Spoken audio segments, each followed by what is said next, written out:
Basically environmental factors ہیں جو کہ ٹونسل، نارمل ٹونسل، ریکرنٹ ٹونسلائٹس کی طرف جاتا ہے. اس کے علاوہ جو ہے کچھ انڈسٹریلائزیشن کے ایشوز ہیں، نئے دور کے مسائل ہیں، مدر فیڈ نہیں ہیں بچے تو ان میں جو امیونٹی ہونی چاہیے وہ نہیں ہے، تو اس کی وجہ سے ان کے گلے بار بار خراب ہونے کا امر آ جاتا ہے. باہر کی چیزیں ہیں جو بچے کھا لیتے ہیں جس کی وجہ سے جنک فوڈ ہے، باہر کی چیزیں بچے کھا لیتے ہیں جس کی وجہ سے ٹونسلز جو ہیں وہ اپنی اوپر ایک پروٹیکٹیو لیئر کو چھوڑ دیتا ہے اور ٹونسل کی اسٹرکچر چینج ہو کے اس کے اندر کرپٹس گڑے پڑ جاتے ہیں، تو پھر یہ انفیکشن کو ہاربر کرتا ہے. مطلب کہ اس کے اندر کالونیز بن جاتی ہیں بیکٹیریا. ابھی آپ نے بات کی کہ یہ تو بہت اچھا آرگن ہے، نو ڈاؤٹ یہ اچھا آرگن ہے، امیونٹی ہے، قوت مدافعت ہے، لیکن جب یہ خود سورس آف انفیکشن بن جاتا ہے پھر مجبوری میں اسے نکالا جاتا ہے، کیونکہ اس کی کام کرنے کے لیے حلق میں اور بھی بے انتہا آرگنز ہیں جنہیں ہم، وہ بھی لمفوئڈ آرگنز ہی ہیں، ان نیمڈ ہیں.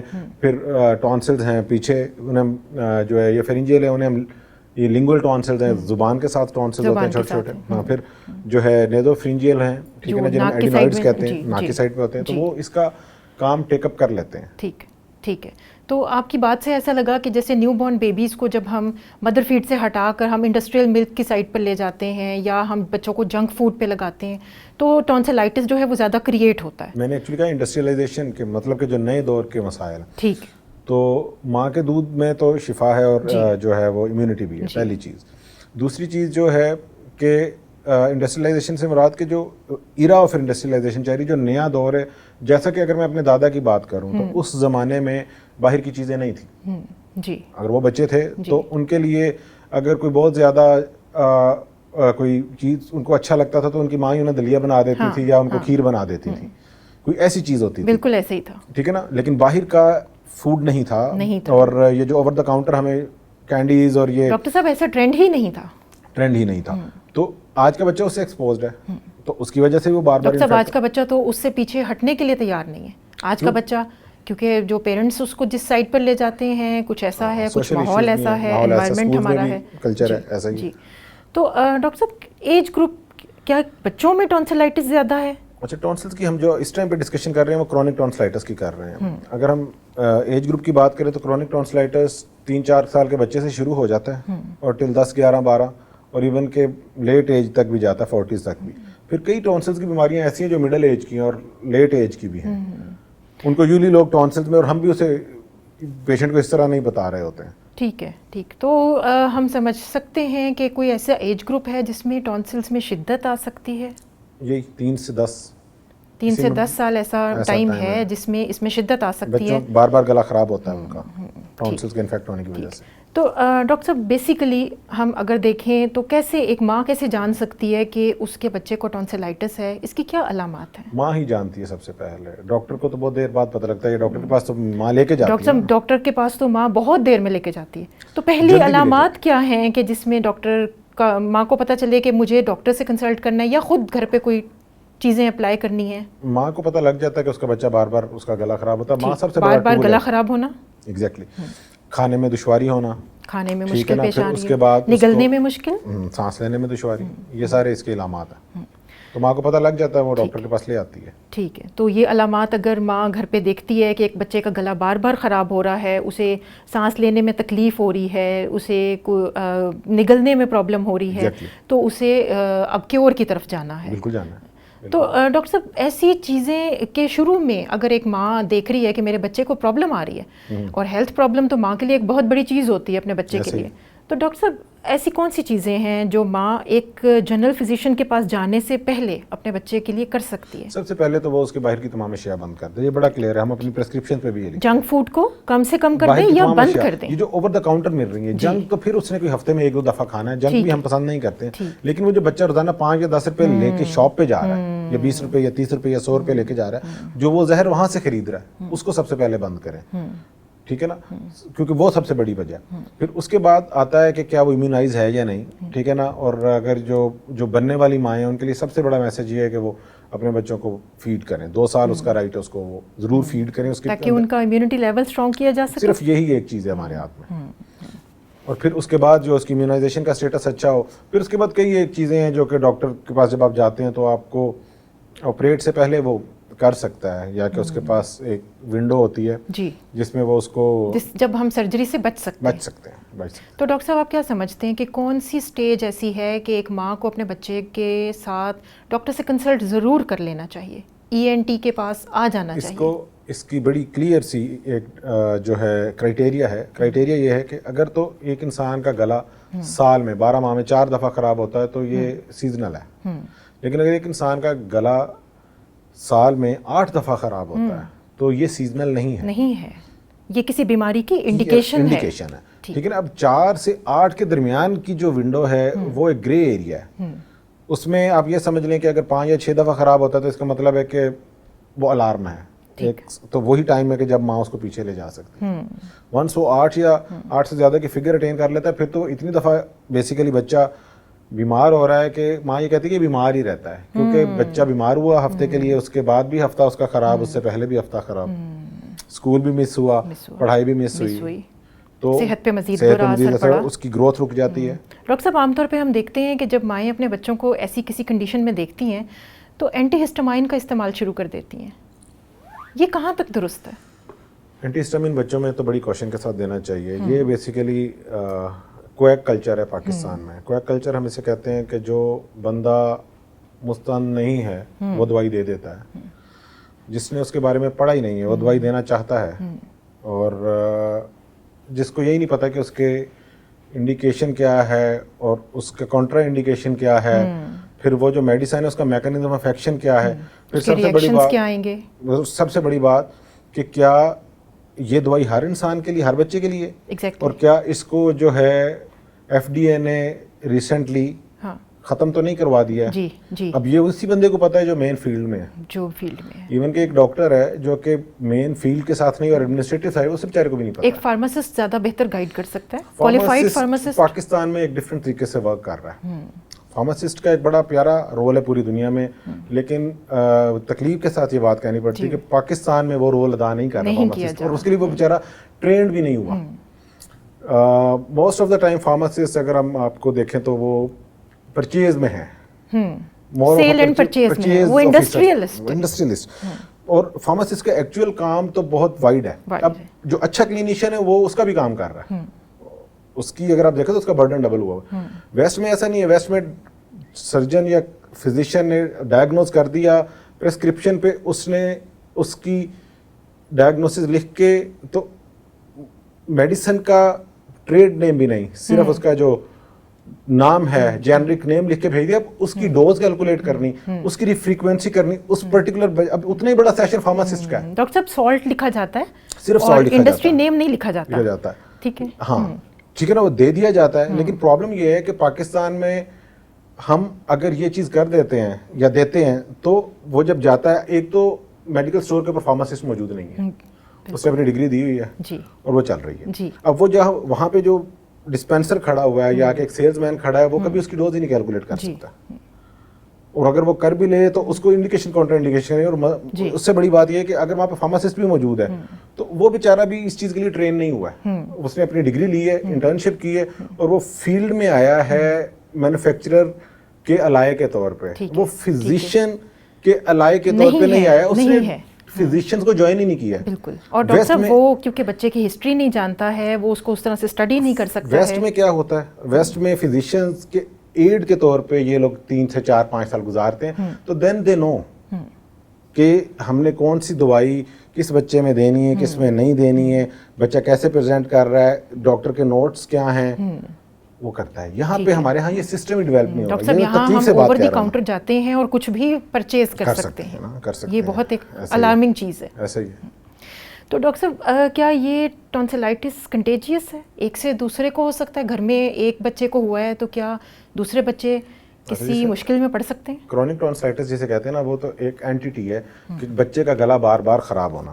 اگر ہم اس کے پیچھے جاتے ہیں کہ وہ وائرل انفیکشن سے ہو رہا ہے, بیکٹیریل سے ہو رہا ہے, تو وائرل تو کنٹیجیس ہے, لیکن جو کرونک ٹونسلائٹس ہے وہ صرف وائرل نہیں ہے, وہ اس کے بعد بیکٹیریل میں چینج ہو رہا ہے, بار بار چینج ہو رہا ہے, بار بار چینج ہو رہا ہے. اب وائرل کنٹیجیس ہے, بیکٹیریل بھی کنٹیجیس ہے, لیکن جب آپ اس اینٹیٹی کی بات کریں گے تو یہ کنٹیجیس نہیں ہے, کیونکہ کوئی انسان مطلب میں ایکس ہوں اور ایک پرسن وائی ہے اور مجھے کرونک ٹونسلائٹس ہے, مجھے ہر مہینے گلا خراب ہوتا ہے, تو وہ میرے سے ایک دفعہ تو انفیکشن کیچ کر سکتا ہے, لیکن اگر اس کا امیون سسٹم انٹیکٹ ہے تو وہ ریکرنٹ میں نہیں جائے گا. جی بالکل, تو یہ وہ ریئر کیس میں ہو جائے گا لیکن بار بار نہیں ایز اے ڈیزیز یہ کنٹیجیس نہیں ہوگا. ٹھیک, ایز اے ڈیزیز. تو ڈاکٹر صاحب ہم بعض اوقات دیکھتے ہیں کچھ بچوں کے ٹونسلائٹس اتنے زیادہ سویل کر جاتے ہیں, تو کیا یہ آرگن پھٹ سکتا ہے, یہ برسٹ کر سکتا ہے؟ نہیں, یہ اپینڈس ہے جو کہ برسٹ کر جاتی ہے اندر جب اس میں پس پڑتی ہے, یہ ایک بڑا ہی برا فینومنا کرتا ہے. یہ اپنی پیرافرنجیل اسپیس پیچھے جو اس کی اسپیس ہے پیری ٹونسل ایبسس بنا دیتا ہے, ٹونسل کے پیچھے ریشہ جمع ہونے لگ جاتا ہے اور اندر جمنے لگ جاتا ہے. اسکوئنسی بھی کہتے ہیں, پیری ٹونسل ایبسس بھی کہتے ہیں, اور خدا نخواستہ یہ پیرافرنجیل اسپیس تک بھی جاتا ہے. اور یہ بڑی ڈراسٹک کنڈیشن کہ مریض کا منہ کھلنا بند ہو جاتا ہے, منہ ہی نہیں کھول پاتا, مسلز میسٹیکیشن میں پس بن جاتی ہے اس کے ریجن میں پیچھے, مطلب پریشر دیتی ہے, وہ مزید مشکلات آ جاتی ہیں منہ کھولنے میں, نگلنے میں, سانس لینے میں. ہاں, اور پھر سرجن کے لیے اس پس کو نکالنے میں جی نہ تو اس میں ٹیوب ڈال رہی ہوتی ہے اور نہ اس میں کوئی اور ہم موڈیلٹی کر پاتے, تو وہ بڑی ایک مشکل سی کنڈیشن ہو جاتی ہے. یہ برسٹ نہیں کرتا ہے لیکن یہ ایک لائیو باؤم بن جاتا ہے اندر ہی. تو اس کا مطلب ہے کہ بلیڈنگ کے بھی کوئی چانسز نہیں ہیں؟ آپریٹ کے بعد ہوتی ہے موسٹ آف دا ٹائم, پڑا ہوا نہیں بلیڈ کرے گا. ٹونسل کا سرجری کیا تو اس کا ایک کمپلیکیشن ہے. اگر موسٹلی ہمارے کولیگز اس میں آج کل سٹچ نہیں لگاتے ہیں, اس کو ایک کلاسیکل میتھڈ ہوتا تھا, اس میں بائی ڈائسیکشن کرنے کے بعد 3 سٹچ لگائے جاتے تھے. زیادہ تر جو آج کے سرجنز ہیں وہ اسے اوائڈ کرتے ہیں, جس کا ایک بہت بڑی ریزن آپ کا جو ہے وہ پینل کا آ جانا بھی ہے, جو کیونکہ اس میں سرجن اپنا ٹائم بچا رہا ہوتا ہے. کیونکہ ٹونسلیکٹمی کی سرجری ہافلی 10 to 15 منٹس کی ہے, لیکن جب آپ اس کو سٹچ لگاتے ہیں تو وہ پونے گھنٹے تک چلی جاتی ہے. ڈاکٹر صاحب اب ہم بات کرتے ہیں اس کے علاج کی. اس کے بنیادی علاج کے بارے میں بتائیں, کیا ایسا علاج؟ اس کا بنیادی علاج یہی ہے کہ اگر تو ماں اپنے بچے کو نہیں روک پا رہی ہے باہر کی چیزوں سے, تو معذرت کے ساتھ یہ کہنا پڑے گا کہ جب وہ ٹونسل نکلوا لے گی نا, اس کا بچے کا پھر بھی گلا بار بار ہی خراب ہوگا. اب یہ کوئی بھی نہیں بتاتا ہے, ہم بتاتے ہیں اس چیز کو. ہم کہتے ہیں جی آپ نے کان جہاں سے مرضی پکڑے, آپ کو بچے کو باہر کے زہر سے تو بچانا ہے, جلدی پکڑ لیں تو اچھا ہوگا. اچھا ہوگا نا, بالکل اچھا ہوگا. اور ہم نے ٹونسل سے نکال دیے, گلا تو وہیں پہ, وہاں پہ یوویولا جسے تالو کہتے ہیں لٹک رہا ہے, وہ جو کوبا سا لٹک رہا ہے, حلق ہے, زبان ہے, باقی سٹرکچر تو وہیں پہ ہے. کیا وہ اس زہر سے متاثر نہیں ہوں گی؟ بالکل ہوں گی. تو ٹیک ہوم یہ ہے کہ ٹونسل تو تبھی نکالے جائیں گے جب وہ اب itself source of infection ہو جائیں, لیکن اس کے باوجود بھی آپ کو احتیاط تو وہی کر رہی ہیں. آپ کے لیے وہ جو حرام ہے وہ حرام ہی رہے گا. ٹھیک ہے, تو اس سے بہتر ہے کہ آپ کسی مشکلات کا شکار ہوں, آپ جلد از جلد پہلے اس سے اپنے بچے کو روکیں. اور ڈاکٹر صاحب ایسی کون سی غذا ہے کہ جس سے بچے کو اچھے طریقے سے راغب کیا جا سکتا ہے کہ وہ یہ اوور دا کاؤنٹر چیزیں نہ کھائے؟ ماں کے ہاتھ میں جادو ہے جی, ماں کو پتہ ہے کہ اس میں تو کوئی شک نہیں, کوئی کیا پسند کرتا ہے. اب اگر تو اس کا فوکس اس کا بچہ ہے تو اس کا بچہ باہر کی چیز نہیں کھائے گا. بالکل. لیکن اگر اس کا فوکس اس کا بچہ نہیں ہے تو اس کا فوکس کچھ اور ہے اس ٹائم پہ, اور وہ اس کی مجبوری ہو سکتی ہے, کوئی جاب ہو سکتی ہے, کچھ بھی ہو سکتا ہے. اب اس میں اس نے اپنے اس ٹائم کو کل کرنے کے لیے یا اس ٹائم کو پروڈکٹیو کرنے کے لیے اس کو ایک پرٹیکولر اماؤنٹ دینی ہے, یہ ایشو ہے. تو اس کو 2 طرح سے دیکھنا ہے, صرف میڈیکلی, یہ سوشل ایشو بھی ہے. جی بالکل, ٹھیک ہے نا. تو کیونکہ جو فوڈ کو پیلیٹیبل بنانے کے لیے اٹ ٹیکس ٹائم, جو غذا ہے. اور ایک اور بہت بڑا ٹرینڈ ہے کہ ہم چاہتے ہیں کہ ہمارا بچہ کھائے کھائے کھائے, یہ بھی غلط ہے. اللہ نے ایسا نظام بنایا وہ بھوکا رہ ہی نہیں سکتا, اسے چھوڑ دیں, نہ کھائے, وہ خود مانگے گا آپ سے آ کے, وہ فریج میں پڑی ہوئی چیز خود نکال کے کھا لے گا. مسئلہ اسے بھوک تو لگنے دیں, بھوک تو موقع دیں اس کو نا. اب ماں کا یہ ہوتا ہے کہ اس نے صبح یہ نہیں کھایا, شام کو یہ نہیں کھایا, 2 دن اسے بھوکا رکھیں, کچھ بھی نہیں ہوگا, اسے پانی پلاتے رہیں, وہ خود کھائے گا, خود لے گا, وہ مجبور ہو کے کھائے گا. وہ جو چیز مزے کی نہیں ہے وہ بھی کھا جائے گا نا, بھوک چیز ہی ایسی ہے. وہ اس کو بھی کہے گا امی یہ تو بڑا مزے کا تھا. تو آپ اس کو اس طرح, تو یہ آپ کہتے ہیں کہ ٹوٹلی ایک ماں کے ہاتھ میں ہے کہ وہ اپنے گھر کو کیسے چلا رہی ہے, اپنے بچے کو لے کر کیسے چل رہی ہے. میں صرف بچے کی ہیلتھ کے حوالے سے کہہ رہا ہوں, باپ کا بھی رول ہے جی. بالکل نہیں, ابھی یہاں پہ ہم جو دوا اور غذا بیماری میں ڈسکس کر رہے ہیں اس میں ماں کا ہاتھ بہت بڑا. اور اگر ماں مین جیسے کہ اب نئے زمانے میں کر رہی ہے, اگر وہ کر رہی ہے, جاب کر رری ہے یا کہ ارن کر رہی ہے, تو پھر it's the duty of his father, وہ اس چیز کو ٹیک اپ کرے. ڈاکٹر صاحب بچے تو سرمایہ ہیں. تو بالکل میں یہ بلیو کرتا ہوں کہ ایکچولی جو چیز آپ کا ایسٹ ہے دیٹ از ناٹ کہ آپ کا جو گھر ہے یا کہ گاڑی ہے یا کہ کوئی بھی چیز ہے, وہ آپ کا بچہ ہے. کیونکہ اگر آپ نے اس کو اچھا کر دیا تو وہ کچھ نہیں بھی ہے تو وہ بہت کچھ کر لے گا, اور اگر کچھ بہت بھی ہے تو وہ اس کو تباہ کر دے گا اگر آپ نے اسے گروم نہیں کیا. تو ایکچوئل ایسٹ وہ ہے اور کچھ بھی نہیں. صحیح. تو ڈاکٹر صاحب ایک بچہ ٹونسلائٹس کا شکار ہو گیا ہے, جی جی, ماں کون سی ایسی غذا بنا کر اس کو دے کہ وہ آسانی سے نگلے اور وہ اس پہ اثر کرے تاکہ اسے جلد از جلد جنرل فزیشین تک نہ جانا پڑے؟ ایک تو بات ہے کہ انفیکشن ہوئی ہے, گلے میں درد ہے, تھوڑا سا وقت لگے گا, اس کے لیے تو اسے میڈیسن لینی پڑے گی, پین کلر وہ لے رہی ہے, اینٹی بایوٹک اگر لے رہی ہے, بچہ لے رہا ہے. غذا میں بیسیکلی تو ہم جو بچوں کو پروموٹ کرتے ہیں اس میں جو آپ کے دلیا ہے, جی, آپ کا کھچڑی ہے, آپ کا کوئی بھی جو گھر میں چیز پکی ہے کم مرچ مسالے والی وہ ہے. آپ ڈاکٹر صاحب ساگودانے کی کھیر بہت ہے, اچھی ہے, ہم اپنے بچپن میں حلیرہ کھایا کرتے تھے. ہاں یہ نام میں نے پہلی دفعہ سنا, کوئی اچھی چیز ہوگی obviously, بے انتہا چیزیں ہیں تو آپ دے سکتے ہیں. جو گھر میں بنی ہوئی چیز ہے وہ اچھی ہے, سمپل. تو ایک ماں اپنے بچے کو وہاں پہ بھی کیور کر سکتی ہے. بالکل کیور, کیوں نہیں کیور, ڈاکٹر کے ایسا نہیں کہ ڈاکٹر نے تو ڈاکٹر صاحب کب ایک لیول آ جاتا ہے کہ اسے اب جنرل فزیشین سے کنسلٹ کر لینا چاہیے؟ جنرل فزیشین سے کنسلٹ کب کر لینا چاہیے؟ کچھ علامات میں آپ کو بتا دیتا ہوں. چھوٹے بچوں میں اور ہیں, اگر ہم بات کریں نا, بچہ پیدا ہوتا ہے اور پھر 4 سال تک یا 2 سال تک کا جو بچہ ہے تو اس میں 2 یا 3 ایسی چیزیں ہیں جس میں آپ کو ڈاکٹر کے پاس جانا پڑتا ہے. اور پھر وہ جنرل فزیشین وہ پیڈز کا ڈاکٹر ہونا چاہیے میرے خیال میں. جی, وہ یہ کہ اگر تو بچہ آپ کا فیڈ چھوڑ رہا ہے, ٹھیک ہے, ایک یہ کہ بچے کا بخار ہو رہا ہے زیادہ, اور تیسری چیز ہے وہ ایکٹیویٹی چھوڑ دیتا ہے. مطلب وہ جو اس کی نارمل ہے, وہ خوشی ہے, جو ایکٹیویٹی ہے اس کی وہ کم ہو جاتی ہے. یہ 3 چیزیں ہیں, ان میں سے کوئی اور ایک اریٹیبلٹی ہے, سست ہونے لگتا ہے بچہ, وہی ایکٹیویٹی کم ہو گئی نا. تو یہ 3 چیزیں ایسی ہیں جب مدر کو چاہیے کہ بچے کو اپنے پیڈیاٹریشین کے پاس لے جائے. اور جو 4 سال سے بڑا بچہ وہ کمیونیکیٹ کر رہا ہوتا ہے, ماں کو بتا رہا ہوتا ہے ادھر درد ہو رہا ہے, مجھے وہ ویسے بھی نظر, اس میں کھایا نہیں جا رہا, وہاں پین ہو رہی ہے. تو یہ وہ چیز ہوتی ہے کہ جس میں بہتر ہے کہ وہ اس کو چیک کروا لے, فیڈز کے ڈاکٹر سے کروا دے, ENT سرجن سے کروا دے, جنرل فزیشین سے کروا دے, ایکولی گڈ. جی, کہ بہتر یہ ہے کہ آپ ایک اسپیشلائزڈ جو ایکسپرٹیز ہیں ان سے آپ ایک لے لیں اوپینین اور اس کے اوپر آپ عمل کریں. بالکل لے لیں. تو ڈاکٹر صاحب اب ہم جنرل فزیشین سے بھی کنسلٹ کر رہے ہیں, ہم میڈیسن بھی لے رہے ہیں, ہم اچھی غذا بھی بچے کو دے رہے ہیں, وہ لیول کب آتا ہے کہ ہم جب کہتے ہیں, ڈاکٹر کہتا ہے کہ اب سرجری کی ضرورت ہے؟ اچھا, یہ ڈاکٹر کو کہنا نہیں چاہیے, مریض کو کہنا چاہیے. ٹھیک, ڈاکٹر تب کہتا ہے جب کوانٹٹی آف لائف میں خدشہ ہوتا ہے. ایک ایسی بیماری ہے جو کہ ایک مریض کی جان لے رہی ہے, تو یہاں ڈاکٹر بتائے گا بھی یہاں کروا لو, یہ آپ کی مرضی ہے. کوالٹی آف لائف جہاں پہ ڈسٹرب ہو رہی ہے تو ڈاکٹر کین جسٹ گائیڈ. ہم اپنے پیشنٹس کو صرف بتاتے ہیں کہ جی آپ اس سے بچیں, اور اگر آپ کو لگے کہ آپ تنگ آ گئے ہیں تو اسے نکلوائیں.